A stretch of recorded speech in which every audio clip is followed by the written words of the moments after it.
गई और मैं वहाँ बैठकर चेयर पर मैंने उसे कहा भैया मुझे अपना हेड शेव करवाना है, हेड शेव कराना है। और आई जस्ट वेंट लाइक कि कर दो।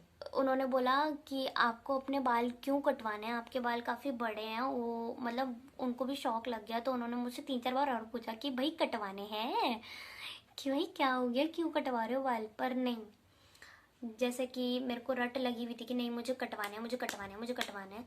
तो मैं वहाँ गई, मैं वहाँ बैठी, मैंने उन्हें बोला भैया उड़ा दो। वहाँ बैठने के बाद जब मैं नाई के पास बैठी तो शीशे में मैं अपने आप को देख रही थी। मुझे याद है चीज़ें, ऐसे नहीं है कि मैं ब्लैंक आउट हो गई थी। पर जब मैं बैठी और जब उसने हेड शेव कर दिया तब तक मैं ठीक थी, ओके थी। उसने ना 2 पार्टीशन करे थे, बीच की मांग निकाली थी और इस साइड दोनों साइड मेरे बाल रखे हुए थे। तो इस साइड की जब जो उसने पार्टीशन करी वो पूरा उस तरह हो चुका था, उस तरह मार के उन्होंने बाल गिरा दिए थे मेरे। और जो इस साइड का था वो रह रहा था। तो जब जैसे ही उन्होंने इस साइड हाथ लगाया ना, मैंने कहा रुक जाओ। और मुझे तब रियलाइज हुआ कि भाई मेरे एक साइड के बाल चले गए हैं।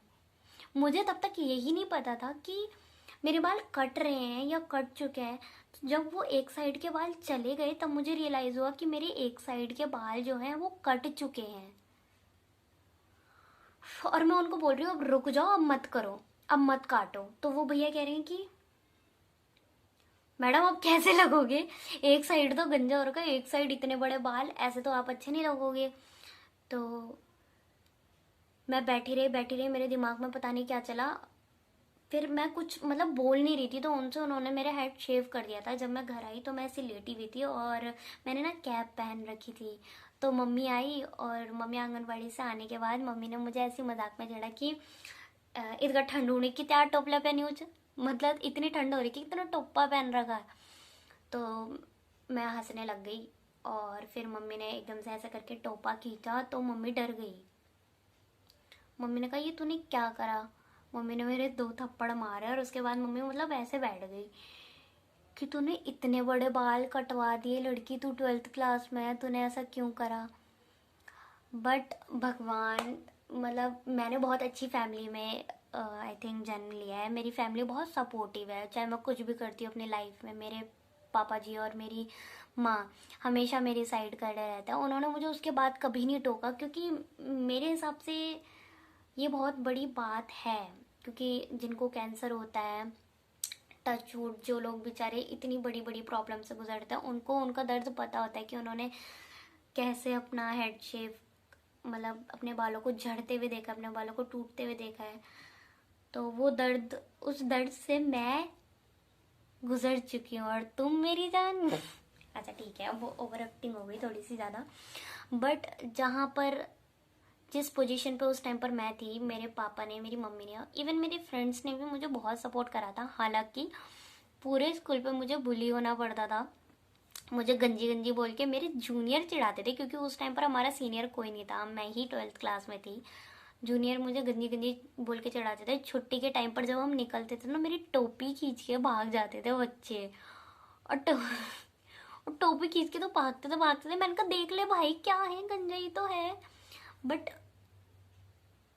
माना कि हम सब अपनी लाइफ में कुछ ना कुछ गलतियां करते हैं, बट उस गलती का कभी तुम्हें रिग्रेट नहीं होना चाहिए। और वो गलती का मुझे आज तक रिग्रेट नहीं है, क्योंकि फॉर्चुनेटली बोल लो, ये शब्द मैं बहुत यूज़ करती हूँ क्योंकि मुझे फॉर्चून पे बहुत विश्वास है।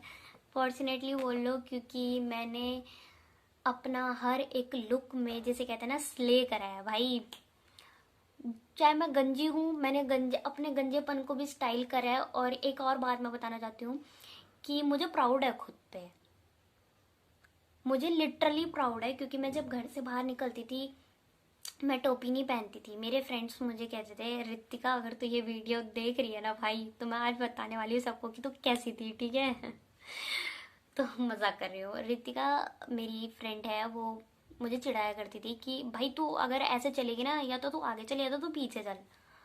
मेरा भाई भी जब मेरे साथ दुकान से घर आता था तो वो बोलता था देख तन्ने तुझे लोग कैसे देख रहे हैं। तो वो नजरें ना मैंने अपने ऊपर देखी हैं। एसिड अटैक वाले लोग और बहुत सारे ऐसे लोग जो इस चीज़ से गुजरते हैं, उनके लिए मेरे दिल में अलग से सेपरेट जगह है। God bless you all. मतलब बहुत गट्स चाहिए होते हैं, और मुझे ये बात मुझे मेरे सारे फ्रेंड्स ने बोली है कि भाई बहुत गट्स चाहिए होते हैं अपने बाल कटवाने के लिए, और उससे भी ज़्यादा गट्स चाहिए थे मुझे आज ये बात बोलने के लिए, क्योंकि मैं पिछले 1.5 महीने से ये वीडियो बनाने की कोशिश कर रही हूँ और मैं नहीं बना पा रही हूँ, क्योंकि मैं बहुत स्टैमर कर रही हूँ कैमरा के आगे, और मुझे पता नहीं मुझे क्या बोलना है। बट मैंने बना लिया है वीडियो, और होप कि मैं अपलोड कर पाऊँ। मेरा कॉलेज का पहला दिन, मेरा फेयरवेल, मैं गंजी थी, मेरी टीचर्स ने मुझे बहुत सपोर्ट करा है, Hemlata ma'am, Mukta ma'am, I love you ma'am, और बहुत सारी टीचर्स मेरी, उन्होंने मुझे बहुत सपोर्ट करा, मुझे बड़े प्यार से गले लगाकर वो कराया। मेरे को टैग मिला था छोटा पैकेट और बड़ा धमाका का। फिर मैं फेयरवेल में अपनी गंजी थी, शकलका बुम बुम। और उसके बाद मैं अपने फर्स्ट ईयर में कॉलेज में भी गई, मैंने उस आउटफिट में भी स्ले करा है। मतलब भाई इस बात की तो मुझे बहुत खुशी है कि मैंने कभी महसूस नहीं होने दिया कि मेरे बाल नहीं है, क्योंकि बाल ही एक जान होती है। हम कहीं भी जाते हैं, हम कपड़े पहनते हैं, फिर हम सबसे पहले अपना हेयर स्टाइल सोचते हैं कि क्या बनाए। मैं गंजी रहती थी और मैं अपने क्लोथिंग सेंस को बदल लिया था पूरा। मेरे ड्रेसिंग सेंस में उस टाइम पर बहुत इम्प्रूवमेंट आया था, और मैं अपने कॉलेज के फर्स्ट डे पर स्ले कर रही थी।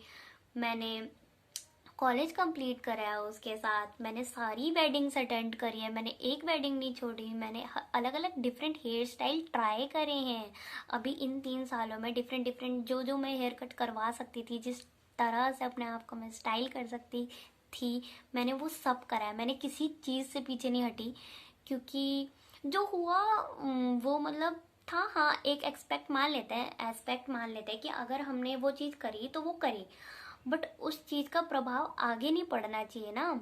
आगे तो जो मूव ऑन करके जब तुम आगे बढ़ते हो ना, तो पीछे की जर्नी ना बड़ी प्यारी सी लगती है। तो जब मैं ऐसे देखती हूँ ना कि हाँ मेरे हेयर कट की जर्नी जो थी वो बहुत प्यारी थी, अब मुझे ना बुरा नहीं लगता। उस टाइम पर मैं रोया करती थी कि मुझे जो लोग टीज करते थे। जब मैं गांव गई थी तो मैं नहीं थी, मैं इतने इतने बालों में, मैं बॉय कट में थी, मुझे बहुत लोगों ने बहुत टीज करा है। खैर मेरी हाइट भी छोटी है, तो हाइट की वजह से तो सब करते ही हैं, उससे मुझे फ़र्क नहीं पड़ता। बट हाँ उसकी वजह से मुझे पड़ा था, बहुत फ़र्क पड़ा, बट मैंने किसी को शो नहीं होने दिया। आज ये वीडियो के द्वारा मैं बताना चाहती हूँ कि मैंने बहुत बहुत बहुत इंजॉय करा है ये जर्नी। और आप अगर कुछ ऐसा कदम लेने वाले हैं जो आपको लगता है कि सोसाइटी उसके अगेंस्ट है, तो प्लीज़ डू इट। और whenever you want to do it, whatever you want to do it, please do it. कभी मत सोचो कि लोग क्या सोचेंगे, क्योंकि लोग सोचते हैं। ये थी मेरी जर्नी, ये मैं कहना चाहती थी आप सबसे। और आपने अगर अगर अब तक मेरी कोई वीडियो यहाँ तक देख रहा है तो आई लव यू यार। अगर यहाँ तक कोई वीडियो देख रहे हैं ना तो सही। Hello guys, I'm really happy that you have watched my both video, and I just want to quickly add something. If you guys are thinking depression is something you can't bear and deal with, my friend, you are totally wrong in it. It's something you can easily take out and be with. It's just like a physical health issue. If you're feeling fever, you will have a medicine, you will feel all right. Same as with depression. If you are in depression and stress or anxiety, will take counseling and take it as a priority, you will be okay after some time. And we are talking about depression in my another video so briefly, and I'm glad that you have watched my video and you guys are supporting me like a hell. I'm receiving a very huge amount of DMs that you are so brave and we are with you. I'm really glad that you're taking it as a responsibility or taking it a beautiful